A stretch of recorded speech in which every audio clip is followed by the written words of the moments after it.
Alors, bienvenue donc pour cette nouvelle soirée qui est donc liée à ma dernière lettre du Poids du Monde et qui démarre sur un problème de coucou. C'est lié au livre de Charles Stefanov qu'on a le plaisir d'avoir ici et qui a parlé donc du coucou dans sa publication sur la Sibérie.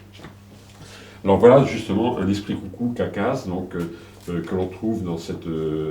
Et ce qui m'a surpris quand j'ai lu ça, j'avais déjà vu des mentions de coucou par ailleurs dans les livres de Zélénine ou de Harva, mais ça ne m'avait pas interpellé à l'époque. Et puis là, tout d'un coup, j'ai eu un déclic et je me suis demandé pourquoi le coucou, quelle importance il pouvait avoir dans ce contexte-là, parce que pour moi, c'est un animal pas très intéressant. Bon, il y a toujours ce côté, bon, son chant est très caractéristique, donc là, on n'a pas de problème pour le reconnaître. Le fait qu'il pondent des œufs dans le nid des autres, c'est pas vraiment un problème non plus. Mais pourquoi a-t-il une telle importance sur le plan rituel dans la région? Parce que on se retrouve avec des alignements d'oiseaux qui ne sont pas signalés dans votre livre d'ailleurs comme coucou, mais je pense que c'est la même chose. On ne sait pas trop. Ça n'est pas indiqué. Ouais, c'est pas indiqué. Mais en plus, on s'aperçoit qu'il y a beaucoup de permutations au niveau des oiseaux dans les textes, entre autres entre le rossignol et le coucou. C'est très, très compliqué. Et Gubernatis, justement, revient très souvent sur ce thème-là. Donc voilà des alignements d'oiseaux. Ils sont en ligne donc représentant les haltes et les nuages qui jalonnent la route du chaman vers le 9e siècle pour obtenir du créateur la purification de l'âme du patient. Là, c'est encore un coucou, celui-ci, qui a donc été reproduit dans le livre de Zélénine et qui, lui, se trouve au musée de Minouski. Et encore des coucous, enfin des oiseaux, puisque encore le coucou n'est pas encore vraiment indiqué, publié par Uno Harva dans sa publication. Et là, c'est des colonnes inébranlables des Dolganes, et c'est d'après Vassiliev. Alors, donc, ce problème de coucou est très intriguant parce que on apprend que chez les Yakoutes, on ne peut pas chasser l'aigle, le faucon, le corbeau et le coucou. Chez les Beltirs, c'est le cygne et le coucou et l'aigle. Alors, l'aigle et le cygne, c'est quand même un oiseau qui, a priori, est quand même assez prestigieux et on peut concevoir qu'il ait une certaine importance auprès des gens. Le coucou est quand même beaucoup moins spectaculaire et à mes yeux, moins intéressant, mais pas pour eux.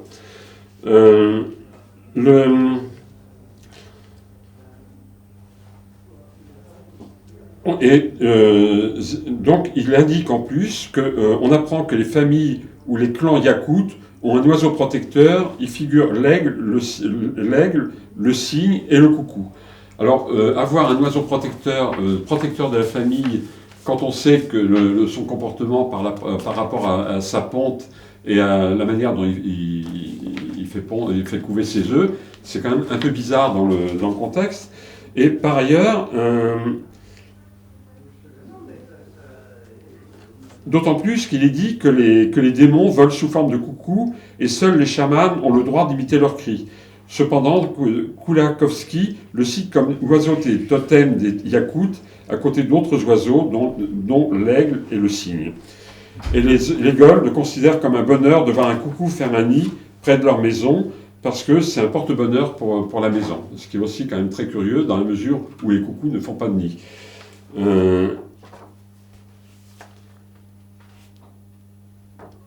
Et Zélénine précise par ailleurs que lorsqu'un chaman Oroch sentait sa puissance s'affaiblir et que les esprits commençaient à l'oublier, il se livrait à une cérémonie dans un lieu spécial. Il était aménagé un tréteau autour duquel étaient plantées des perches surmontées d'oiseaux en bois.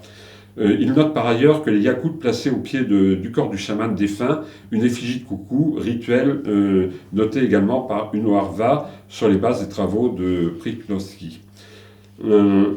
Et le coucou est très souvent aussi représenté sur les tambours de chaman, donc comme vous l'avez précisé dans votre texte. Les Keftsur, alors là c'est toujours très compliqué pour moi de citer les noms, du Caucase, croyaient que la maladie était apportée par des oiseaux migrateurs et qu'il fallait éviter d'être à jeun lorsque l'on entendait le premier coucou. Chez les peuples sibériens, le soleil et la lune sont parfois figurés par deux coucous. L'oiseau, en rapport avec le printemps et l'éveil de la nature, assiste le chaman et ressuscite les morts.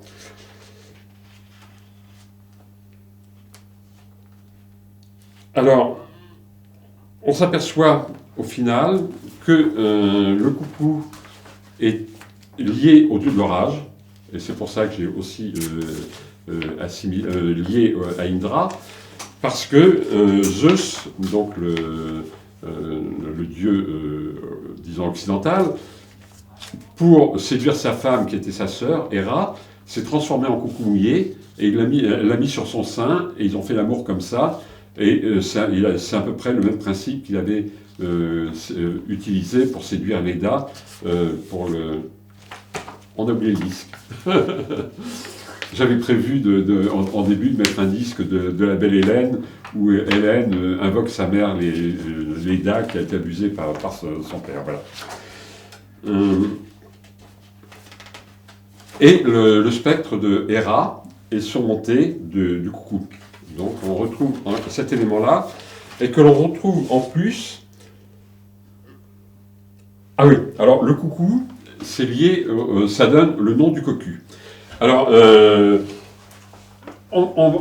juste au moment où j'étais en train d'écrire ce texte, je passe sur les berges de la Seine, et je trouve chez un bouquiniste ce livre, Le Crapouillot, et j'ai adoré la caricature qui est sur le sommet, parce que manifestement, il ne cite pas les personnages, mais manifestement, c'est Sacha Guitry et Yvonne Printemps. Et Yvonne Printemps, en effet, lui avait largement fourni en cornes. Alors, le coucou s'est trouvé transformé en symbole de l'esprit du dieu véhiculé par la foudre des eaux aériennes, eau que représente la déesse. Angelo de Gubernatis note que le coucou est en rapport avec Zeus tonnant et qu'on le retrouve dans le mythe grec de Thérée. Par ailleurs, il indique que le rossignol, et c'est là où je disais tout à l'heure qu'il y a des permutations au niveau des oiseaux, que le rossignol, comme le coucou, est appelé par Sappho avec le même nom. Donc il y a très souvent des confusions au niveau des noms des oiseaux. Beaucoup plus au sud, par rapport à Indra, on retrouve Indra, donc le dieu d'orage, sur une miniature, où Indra est ici sous forme de coucou, en train de surveiller l'Apsara Ramba, à séduire le grand ascète Vishvamitra, et lui est en train de surveiller. Et l'ascète découvre qu'il est en train de se faire piéger par Indra, qui est donc ici, et il transforme cette pauvre Ramba, il lui donne une malédiction, et elle est transformée en pierre pour 10 000 ans. Et Adrien avait fait des travaux également là-dessus. On se retrouve chez les gourous avec un oiseau psychopompe qui est utilisé par les prêtres de la région pour accompagner l'âme des morts dans l'au-delà. Et on se retrouve encore à nouveau avec le coucou dans l'Himalaya, sous ces formes-là. Et voilà les prêtres qui utilisent le coucou. Il l'a ici à la ceinture, et ici il le tient à la main.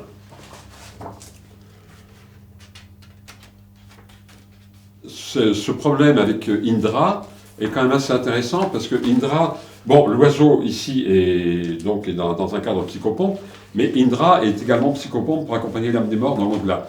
Et c'est là où, durant les fêtes d'Indra Jatra, il utilise le masque de type champignon comme ici, et on se retrouve encore avec une notion de psychopompe liée à l'oiseau et au rituel. Là, on échappe un peu au monde purement d'Indra et de chamanique, mais le créateur, enfin le fondateur de la religion bonne, le premier Bouddha qui a donc créé la religion il y a 23 000 ans,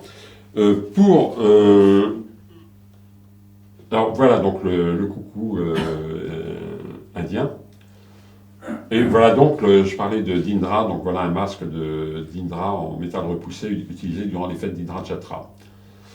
Ici, on se retrouve donc avec un tanka d'un cycle qui se trouve au musée Guimet, et où ce fondateur de la fondation bonne, de la religion bonne est ici dans le tanka, et il est en train de voler autour d'un shorten, et il vole 3 fois autour du chorten. Alors, il se transforme en coucou, le roi des oiseaux, et ses compagnons en 2 hirondelles.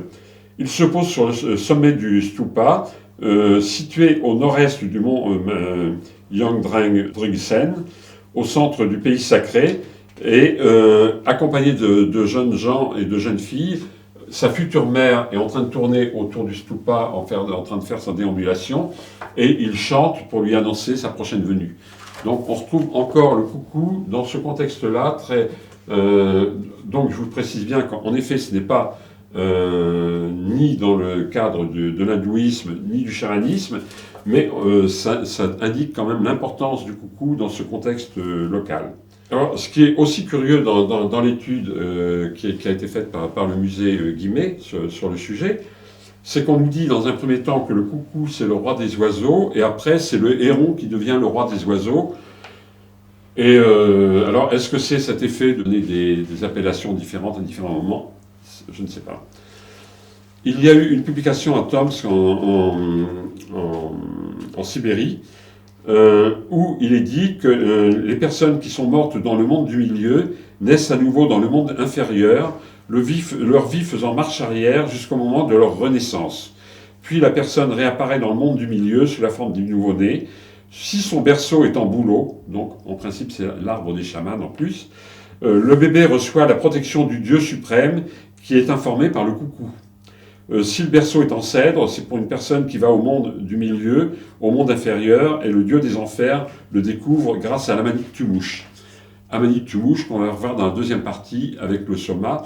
Donc il y a des quantités de liens qui interviennent à tous les niveaux d'une façon très, très récurrente. Et si par ailleurs un homme meurt dans le monde du milieu alors qu'il n'a pas enfreint les règles un chaman peut renvoyer cet homme du monde inférieur à la terre. Il ingère pour cela de l'Amanit Tumouche qui lui permet d'accéder au monde d'en bas pour récupérer son âme. Nous retrouvons l'Amanit Tumouche et ses nombreuses particularités dans la seconde partie de cet article.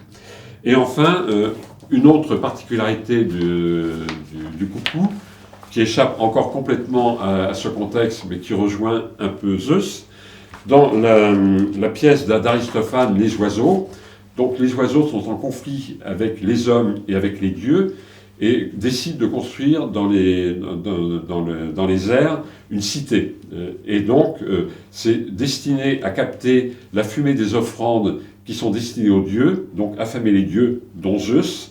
Et cette fameuse ville s'appelle Coucouville-les-Noués, donc la ville du coucou. Et donc on se retrouve en permanence avec cet oiseau qui est très curieux parce que et justement Charles Stefanov le disait tout à l'heure on trouve là aussi les traditions avec quand on a une pièce de monnaie dans sa poche et qu'on entend le chant du coucou, ça apporte la richesse pour l'année, quoi, Et la deuxième partie qui m'intéressait dans l'affaire, c'était le soma. Parce que nous avons passé, avant les vacances, le film sur le Roger M, qui était le directeur du Muséum d'histoire naturelle à Paris, et qui a beaucoup travaillé sur les champignons hallucinogènes, dont les champignons mexicains. Il a fait cet énorme pavé avec Roger M et Gordon Wasson. Et il a donc testé les champignons hallucinogènes du Mexique. Le soma, il y a beaucoup d'interprétations différentes de sa composition, mais c'est d'abord probablement lié à des problèmes, à des contextes écologiques, puisque certains psychopompes n'existent pas dans certaines régions, et donc on est obligé de s'adapter au milieu. Alors Claude Lévi-Strauss, qui présente le livre de Wasson, dans son commentaire « Les champignons dans les cultures », écrit Monsieur Wasson avance sur la nature du soma une hypothèse révolutionnaire et dont les implications vont si loin que les ethnologues ne peuvent pas laisser un seul indianiste le soin de le divulguer. Les hymnes du Veda sont majoritairement consacrés à Indra, donc le maître de la foudre et du soma, mais le soma est également un dieu. Et ce dieu, dans sa représentation, est toujours représenté son char est constitué par la lune. Et on verra tout à l'heure que la lune et le soma d'une manière récurrente aussi dans beaucoup de cultures, on le retrouve en permanence. Alors il y a une abondante littérature du Veda, donc qui raconte le Soma, les aventures de Indra, mais c'est très compliqué à exploiter parce que d'un traducteur à l'autre, on se retrouve avec des divergences relativement très grandes, entre autres avec Louis Renoux, qui a fait des traductions, Alexandre Langlois, qui a également fait des traductions, mais Langlois a fait des traductions en 1800, son livre a été publié en 1872, pardon, donc, et il était encore sous l'influence de la mentalité du Second Empire, c'est-à-dire qu'il commence par dire qu'il y a des choses qui sont tellement horribles qu'on ne peut pas les écrire, donc il les a transposées en autre chose, et on ne sait pas trop en quoi. Mais il n'a pas vraiment été très fidèle au texte qu'il avait à traduire. Et Jean Varenne également a fait des traductions qui étaient des fois parfaitement différentes de celles qui étaient faites par ses confrères. Et en plus, les Védas, les premières traductions, ce qui implique aussi des variations très grandes, étaient faites par Abraham Hyacinthe Anctil du Perron, qui avait récupéré des documents chez les Parsis à Bombay, donc en perse, qu'il a traduit en grec. Et après, ça a été retraduit en français, donc je ne vous raconte pas les erreurs qu'il peut y avoir au niveau de toutes ces traductions. En plus, les textes sont extrêmement hermétiques parce que c'était des traditions orales qui sont répétées pendant des siècles ou sur des périodes très longues. Et en général, quand on a commencé à les écrire, c'est qu'il y avait déjà une perte de tradition qui intervenait. Donc, les textes initiaux étaient déjà probablement un peu dénaturés.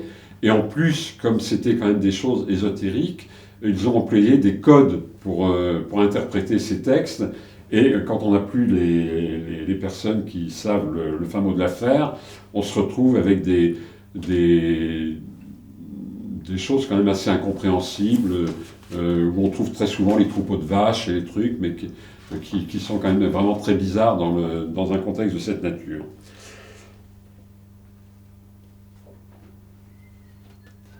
Alors, on se retrouve en plus avec des quantités d'informations qui ont transité à droite et à gauche. On se retrouve avec les textes qui disent que beaucoup de choses sont arrivées en Inde à travers les invasions aryennes et autres, mais on s'aperçoit aussi qu'il y a quand même eu beaucoup d'échanges à tous les niveaux, aussi bien nord-sud que ça partait vraiment dans tous les sens.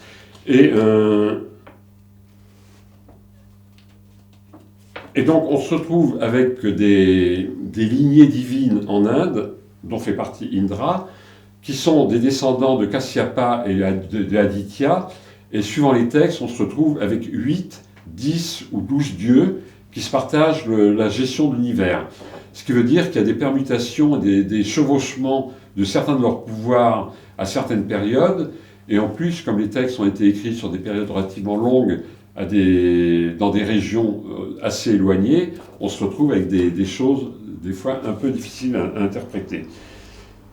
Alors, si on part de... J'ai pas voulu prendre un dieu majeur parce que c'était un peu trop compliqué, mais en prenant un dieu mineur, comme Parjana, Abel Bergam le présente comme étant le père de Soma, donc le dieu Soma. Alexandre Langlois, qui l'écrit Parjanya un peu différemment, le définit comme une forme d'Indra. Puis, plus loin, comme le dieu du nuage appelé Asura, qui donne la vie. Dans l'hymne 1 de la lecture 7e, il est le nuage et son veau est la pluie. Lui-même est un taureau mugissant, sa voix est le tonnerre. Enfin, il est dit être le nuage, père de toutes les plantes, et entre autres, du Soma, Jean Varenne le présente comme le dieu de l'orage et de la pluie, avec une queue invite aux grenouilles. L'année dernière, elles sont restées au gîte, brahmanes, pratiquant le vœu, et voici qu'à l'invite de Parjana, les grenouilles élèvent leur voix. C'est très joli comme expression, mais c'est quand même un peu hermétique comme interprétation. Quant à l'Indanielu, il mentionne le dieu de la pluie, Parjana, comme un aspect d'Indra, remplaçant l'art rituel d'Aksha, puis Parjana est le frère cadet d'Indra, qui est parfois substitué à Chakra dans la liste des Adhyata. Donc le même auteur donne 2 ou 3 interprétations au même dieu. Et enfin, concernant Bava, il est présenté comme un compagnon de Shiva. Il est alors identifié à Parjanya, le dieu de la pluie. On apprend dans le Mahabharata, justement concernant la confusion autour de tous ces dieux indiens, que Shiva, pour punir Indra qui lui a manqué de respect, l'enferme dans une grotte où il y a déjà 4 Indras. Donc, quelles sont les fonctions de ces 4 Indras par rapport au dernier Indra en cause? On ne sait pas, il n'y a pas d'explication à ça, mais ça veut dire qu'il y a quand même des démultiplications de pouvoirs et chez les dieux qui sont quand même assez compliquées à suivre. Alors, Claude Lévi-Strauss, concernant l'hymne sur les hymnes sur l'usage des champignons, dit les documents cités, rien ne le suggère, d'où l'on doit sans doute conclure que les hymnes préservent le souvenir d'observations faites il y a très longtemps par les Indo-Aériens dans leur habitat primitif, mais qui, à l'époque où les rites étaient célébrés, ne pouvaient plus offrir aucun sens pour les participants, qui se trouvaient donc à cet égard dans la même situation que les commentateurs tardifs. C'est-à-dire qu'il y avait vraiment une perte de tradition à ce niveau-là.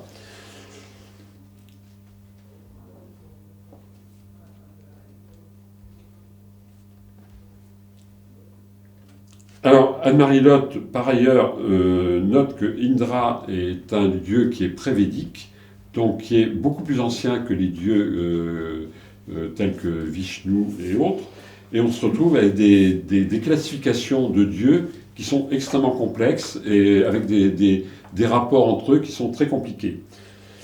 Alors, Robert Gordon Wasson a donc beaucoup travaillé sur les champignons. C'était un banquier américain qui s'est intéressé au sujet et qui avait épousé une Russe. Et alors qu'il était anti-champignon, sa femme l'a converti aux champignons et à l'intérêt des champignons à étudier. L'Amanite tumouche, qui est donc un champignon que l'on trouve assez couramment, puisqu'on en trouve aux États-Unis, en France, mais bon, il y en a beaucoup en Sibérie. Et ils ont une particularité, ces champignons, que voici. Bon, ça c'est pardon. Ça c'est une drage, j'ai un peu sauté voir. Lorsqu'on les consomme, les produits hallucinogènes rendent un peu malade le premier consommateur, mais toute la vertu du produit est conservée dans l'urine. Donc on boit l'urine de personne en personne, et ça a toujours les mêmes vertus. Et il précise par ailleurs que même les rennes sont amateurs d'amanite tumouche et d'urine. Ce qui veut dire que les rennes broutent de l'herbe rose ou de l'herbe bleue à la place d'herbe verte. Mais a priori, il emploie carrément le terme de défoncer pour les rennes. Puisque j'ai gardé le terme, parce que je le trouve charmant.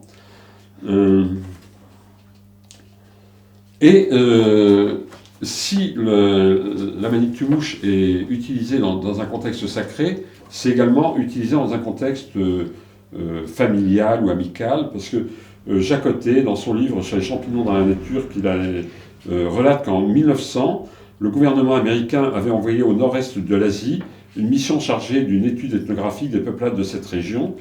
Et il raconte, donc il y avait un Zurichois dans l'équipe, M. Anderlin, qui logeait chez un Koryak, et ce Koryak ayant fait une opération qui était commerciale, qui était bénéfique, a demandé à sa femme de sortir un sachet de cuir avec des champignons séchés. Il raconte que le sachet est très sale, que les mains de la dame sont très sales, et la dame mâche les champignons pour faire des boulettes que les autres consomment. Et donc, ils ont fait la fête pendant plusieurs jours, en buvant leur urine, etc., pour faire la fête. Et cette urine, Indra, est donc déclaré comme étant le pisseur de Soma dans les textes védiques. Et dans les traductions de Louis Renoux, il dit « Les seigneurs à la vessie pleine, qu'on pisse le soma mis en branle ». Et Robert Vasson complète ça en disant « Les hommes gonflés pissent le soma qui s'écoule ». Dans un hymne, le poète chaman s'adresse au dieu Indra en lui disant « Comme le cerf, viens boire ici, boire le soma en tant que tu le désires, pissant généreusement jour après jour, ô puissant, tu atteins le zénith de ta forme. » Et dans une traduction de Langlois, on trouve à nouveau le cerf, avec « Viens jouir de nos hymnes et de nos libations, bois tel que le cerf altéré, ces breuvages, ces libations sont disposées sur la couche du kusa, c'est le gazon, Indra, bois pour augmenter ta force. » Et un autre hymne dit « Les Devas honorent ces dieux à leur naissance, que ces dieux dissipent les ténèbres abhorrées, quand Soma et Pushan, Indra produisent au sein des jeunes vaches célestes un lait abondant. » Alors, cette mention de lait est aussi intéressante parce que Uno Arva raconte que chez les Bouriates, il y a une tradition sur laquelle les Tengeri, qui sont des divinités, provoquent la foudre, font parfois tomber sur la terre une sorte de lait de bête. Et il y a tout un rituel donc, pour renvoyer dans l'au-delà ce lait de bête, et ça rappelle beaucoup les traditions védiques où on a le barattage de la mer de lait, d'où émerge le soma, justement, dans ce contexte. Alors, Claude Lévi-Strauss reprend donc une citation de Robert Gordon Wasson concernant un épisode du Mahabharata, au cours duquel le dieu Krishna octroie à son protégé, en guise de boisson, l'urine d'un intouchable qui se révèle être Indra, comme breuvage d'immortalité. Une autre version, reprise dans le Mahabharata, toujours citée par Robert Wasson, raconte qu'un Matanga, qui est un intouchable, un humble parmi les humbles, invite le saint homme, Utanka, à boire son urine pour épancher sa soif. Le sadhu refuse avec indignation, et apprit plus tard qu'en fait Krishna s'était adressé à lui sous les traits du Matanga pour lui faire boire son urine, pour le faire aller dans l'au-delà. Alors le professeur Roger M, dont je parlais tout à l'heure, qui était donc directeur du musée d'ethnographie du musée de l'histoire naturelle de Paris, a également constaté dans ses études les particularités et les vertus du champignon. Et il a en particulier été au Mexique pour tester les champignons chez des chamans mexicains. Et il parle donc d'un culte antique du champignon, ce que rejoint le culte du champignon dont parle Andrija Priaric, qui avait collaboré également avec Wasson et avec M, qui raconte que... alors, lui, il faisait partie de l'armée américaine au départ, il travaillait sur les psychotropes, et il apprend par une amie qui devait travailler un peu quand même sur les côtés un peu particuliers, que cette femme avait accueilli un sculpteur, et elle lui montre un bijou égyptien.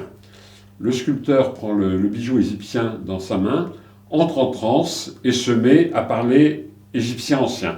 Alors, j'aimerais bien qu'on m'explique comment ils peuvent savoir ce qu'était l'égyptien ancien par rapport à l'égyptien contemporain. Il y a parfois des mystères au niveau des textes qui sont un peu difficiles à décrypter, mais il a donc travaillé pendant très longtemps avec ce... Et il s'est mis à dessiner des hiéroglyphes avec des champignons, et ils ont retrouvé dans des tombeaux de 1500 ans avant notre ère, il y avait des champignons qui étaient représentés, et il élabore une théorie disant que les Égyptiens utilisaient le champignon hallucinogène qui n'existait pas en Égypte et qu'ils avaient fait un culte du champignon et qu'en fait, ils exploitaient les forêts de cèdre au Liban et qu'en fait, ils récupéraient en même temps les champignons hallucinogènes au Liban pour les ramener en Égypte. C'est le livre qui le dit, c'est pour moi. Et il y a une découverte que Adrien a présentée d'ailleurs l'autre jour, c'est la dernière fois, je crois, de nos soirées. Il y a un textile qui a été trouvé en Mongolie par une équipe russe et où on trouve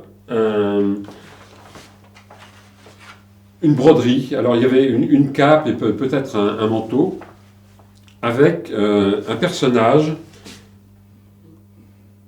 qui tient un champignon, ici, au-dessus d'un autel avec du feu. Et c'est manifestement un culte qui est consacré à Zoroastre. Alors là, on retrouve le motif un peu plus clairement dessiné.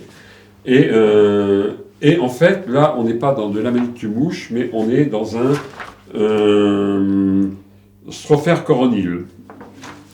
Et qui a priori les mêmes vertus hallucinogènes que l'Amanitue-mouche, mais le texte ne dit pas si ce côté de préservation dans l'urine du produit hallucinogène est préservé. Alors voilà donc le livre de Vasson. Et dedans, alors là c'est Adrien qui m'a apporté ce livre quand j'avais fini le texte, et de toute façon je n'aurais pas abordé le sujet dedans, mais j'ai quand même trouvé des renseignements assez intéressants, parce que dans les champignons hallucinogènes du Mexique, donc, il est dit qu'il y a un troisième rite après la récolte des champignons sacrés. Le Manjak, donc c'est l'officiant, retourne à l'emplacement où il a trouvé les champignons. Il présente ses prières aux 5 divinités. La terre, le Dieu, le Père très saint, la Trinité, le grand éclair de la foudre qui fait naître le champignon, et le grand éclair de la foudre qui met du sang de le pilule pour lui donner vie. Et si on trouve des éléments concernant la religion catholique, parce qu'on est quand même au Mexique, il y a quand même cet élément lié au dieu de la foudre, qui est quand même très intéressant, parce que depuis tout à l'heure, je parle d'Indra, qui est dieu de la foudre, et où on trouve, qui est lié aux champignons hallucinogènes.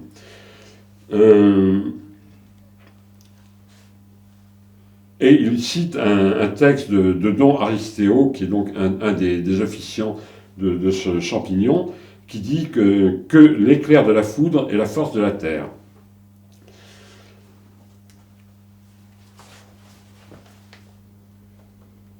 Il y a une fresque à Tepanitila, de l'époque Teotihuacan, 300 à 600 après Jésus-Christ, où on trouve le dieu Tlaloc, qui est ici. On le verra tout à l'heure en photo, là c'est uniquement le dessin. Et il est entouré avec des éléments de champignons. Et en plus, à ses pieds, s'écoule l'eau qu'il a libérée. Et on se retrouve encore à nouveau avec un parallèle que l'on pourrait faire avec Indra, fracassant le crâne de Phtra pour libérer les eaux, et donc Indra qui est aussi consommateur de champignons hallucinogènes.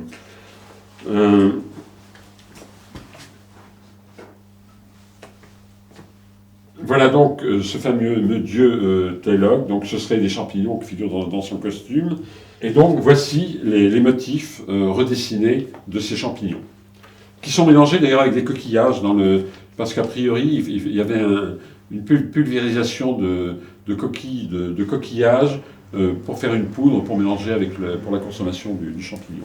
Alors Vasson signale la similitude pour le champignon.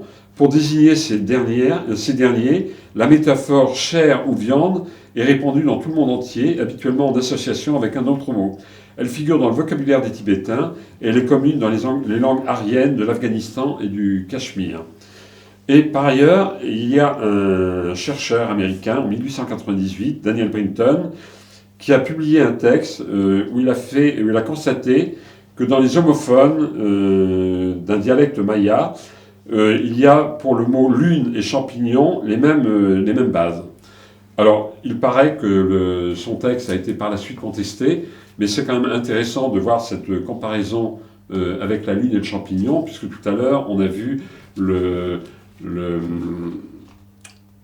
la représentation du soma qui est transporté par un char qui est constitué par la lune. Alors, M soulève le problème des textes qui existent, parce que beaucoup de textes parlent de champignons. Très souvent, on ne parle pas de l'espèce du champignon, c'était pas vraiment le propos. Et le premier texte qui avait été fait avec des dessins de champignons, qui aurait été certainement très intéressant, a brûlé avec la bibliothèque de l'Escurial de Madrid, et donc le document de base qui aurait pu nous donner des renseignements très précis a disparu. Mais le professeur M dit que pour les strophères, donc les champignons, les problèmes de l'origine du strophère est moins hypothétique. Cette espèce stercorale est également asiatique. Nous en avons apporté la preuve. Elle est fort commune, même probablement en Asie du Sud-Est, et il n'est pas exclu qu'elle ait été écrite depuis longtemps sous d'autres noms que cubentis. Nous sommes donc en présence d'un champignon d'origine asiatique en Amérique.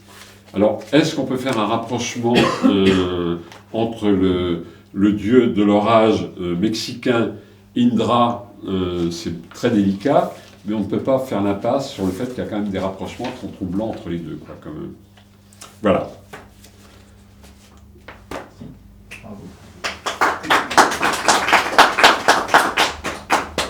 Bon, je ne sais pas ce que je peux vous donner renseignements. Sinon, vous avez les textes carrément à récupérer, si vous voulez les lire. Parce que quand même, toutes les citations je vous en ai fait grâce. Parce que d'abord, c'est plus intéressant de voir les différences de textes en les lisant qu'en les écoutant, parce que c'est quand même plus parlant à mes yeux. Et bon, voilà, quoi, quand même. Tu parlais du coucou chez les Gurung. On a vu la dague rituelle psychopompe, Ouais. Qui n'est pas un fourre-bout, qui est vraiment une dague. Oui, mais j'ai pas trouvé de... J'ai interrogé des gens du CNRS et du Collège de France pour savoir quel nom on pouvait donner à cet objet, et personne n'est capable de donner le nom. Et donc la dague, en langage vernaculaire Gurung, c'est Chiaroru. Et elle est utilisée par les officiants Kyabri, qui sont plus Beun, de la tradition Beun. Et en fait, pendant le rituel de Riteba, cette dague est équivalent à la transformation du prêtre en coucou. Et lors du rituel de Riteba, il y a les gendres qui sont costumés avec des masques et qui jouent les démons. Et en fait, le coucou, donc le coucou Koel, le Chiarourou, se bat contre les démons. Donc là aussi, il y a une information intéressante, c'est que le coucou Koel, le Chiarourou des Gurung, est capable aussi d'être un oiseau agressif contre les démons. Et donc il a quand même cette prestance, même s'il ne fait pas le poids dans notre culture avec l'aigle et toutes sortes de rapaces. Oui, l'aigle est quand même plus prestigieux sur le plan. Ouais. Et puis quand j'étais à Samarcande, il y avait dans la rue qui allait où il y a les 3 médersas, il y avait un boucher qui était là, et il avait une cage avec 2 ou 3 faucons et un aigle. Et j'ai vu l'aigle comme ça, et ça a un regard. C'est pas n'importe quoi comme oiseau, quoi. Ça a vraiment une force et une. C'est ce qui est intéressant, que le coucou, que ce petit oiseau puisse se battre contre des démons dans d'autres cultures. Ouais. Et qu'est-ce qui nous dit que l'oiseau des Gurung qui ressemble, il y a plusieurs stylisations, ça ressemble souvent à une espèce de pigeon ramier, etc. Qu'est-ce qui nous dit que c'est un coucou? Mais c'est le coucou. On est sûr que c'est... C'est le coucou Koel, ouais. C'est ça l'oiseau qui est représenté? Ah oui, il y a plusieurs témoignages dans plusieurs villages, de plusieurs districts. Alors il ne s'appelle pas toujours Chiarourou, il peut s'appeler aussi Niami. Donc il a différents noms selon les régions, mais tout renvoie au coucou Koel, donc le coucou indien. Sachant qu'il est représenté de façon très, très variée. Enfin, il y a plusieurs styles, il y a plein de... Sur les dagues. Oui, sur les dagues. Ouais. Oui. Mais d'abord, ils ont des coucous à ce niveau-là, dans l'Himalaya? Ou c'est des représentations d'un oiseau mythique qu'ils n'ont jamais vu? Je ne sais pas à quelle altitude le coucou Koel vit, mais les moyennes collines du Népal ne sont pas non plus très très hautes. On n'est pas dans les hautes montagnes. Mmh. C'est une question à creuser. Absolument. Il y en a beaucoup à creuser, malheureusement. Enfin non, c'est pas malheureusement, parce que ça met du pain sur la planche, ça nous occupera pendant beaucoup de temps encore. Toi, un peu plus que moi.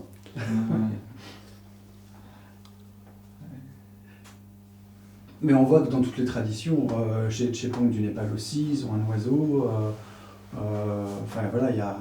L'oiseau est quand même est quand même souvent représenté par son vol, par cette capacité aussi qui est à mettre en relation en parallèle avec le voyage jamais. C'est pas très fascinant comme oiseau, le coucou. Hein, parce que... Ben non, c'est ce qui a intéressé François d'ailleurs. c'est pour ça que ça m'a interpellé à la base, parce que je me suis dit c'est un oiseau un peu idiot, quoi. Enfin pas idiot, parce qu'il gère très bien sa vie en allant couver dans le nid des autres, mais c'est pas un oiseau qui est autant les perroquets, un aigle ou même les oiseaux de nuit, hein, un grand-duc ou autre, ça a un côté un peu prestigieux, ça a une certaine allure. Là, on n'a pas le sentiment que c'est une allure vraiment extraordinaire. Quoi, Alors sur les ampares, il y a souvent des oiseaux de représentés, mais de là à dire que c'est un coucou, c'est impossible. Le même questionnement avec la chauve-souris. David, je ne sais pas si dans les bas-reliefs ou dans tes terrains, tu as eu des témoignages de coucou. Aucun? Il y a des représentations d'oiseaux, mais on dit que c'est des oiseaux d'eau. Que c'est des oiseaux? Des oiseaux d'eau. Ouais.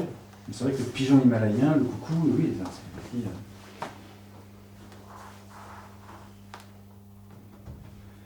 C'est sans doute moins ces attributs individuels qui font l'intérêt du coucou, mais plutôt sa relation avec les changements saisonniers. C'est quand même très impressionnant dans un milieu forestier qui est extrêmement silencieux pendant tout l'hiver, d'entendre résonner tout d'un coup le premier chant du coucou. C'est un signal extrêmement fort partout. Et alors je me demandais si le lien avec la foudre, finalement, vous avez une hypothèse, parce que, en tout cas en Sibérie du Sud, ce sont deux signaux très importants du retour de la chaleur. Le premier orage et le premier chant du coucou. Donc il peut y avoir un lien par la saisonnalité. C'est possible. Par des deux grands marqueurs du cycle du temps. Probablement. Oui, je n'avais pas abordé le sujet sous cet angle-là, mais pourquoi pas, oui, en effet. De toute façon, on s'aperçoit quand même que les cycles saisonniers sont liés à tout. Christophe n'est pas là, mais il a travaillé sur les fêtes de Fagli en Himachal Pradesh et autres.